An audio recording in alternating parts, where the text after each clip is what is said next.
স্ক্যাবিসটা হচ্ছে একটি অতি ক্ষুদ্র আণুবীক্ষণিক একটি বলতে পারি মাইট বা পোকা দ্বারা, যেটা হচ্ছে আমাদের ত্বকের নিচে গর্ত খুঁড়ে খুঁড়ে ডিম পারে এবং এর ফলে আমাদের ত্বকে দেখা দেয় চুলকানি, এবং এর ফলে ত্বকে হচ্ছে ছোট ছোট ক্ষুদ্র ক্ষুদ্র লাল দানার মতো ফুসকুড়ির মতো দেখা দেয়। মাদ্রাসাতে বা কোনো যে ডে কেয়ার সেন্টারগুলোতে, তারপর হোস্টেল, এতিমখানা, এইসব জায়গাতেই স্ক্যাবিসটা বেশি হচ্ছে এবং এইসব রুগীগুলোই আমরা বেশি পাই।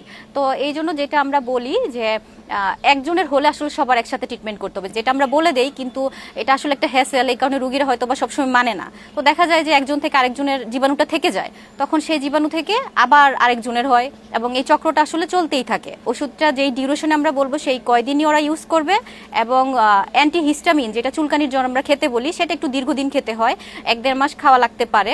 আরও কিছু নিয়মকানুন আছে, সেগুলো মানতে হবে, যেমন কাপড় চোপড়, তারপর যে তাদের ব্যবহার্য তোষক, বিছানা, চাদর, পর্দা, তোয়ালে, গামছা যা ইউজ করবে সব কিছু হচ্ছে পরের দিন গরম পানি দিয়ে ধুয়ে রোদে শুকাতে হবে, এবং যতদিন চুলকানি থাকবে পোশাক আশাকগুলো আয়রন করে ব্যবহার করতে হবে। তো এই নিয়মকানুনগুলো যদি ওনারা মেনে চলেন তাহলে আমরা আশা করতে পারি যে স্ক্যাবিস থেকে ওনারা পরিত্রাণ পাবেন।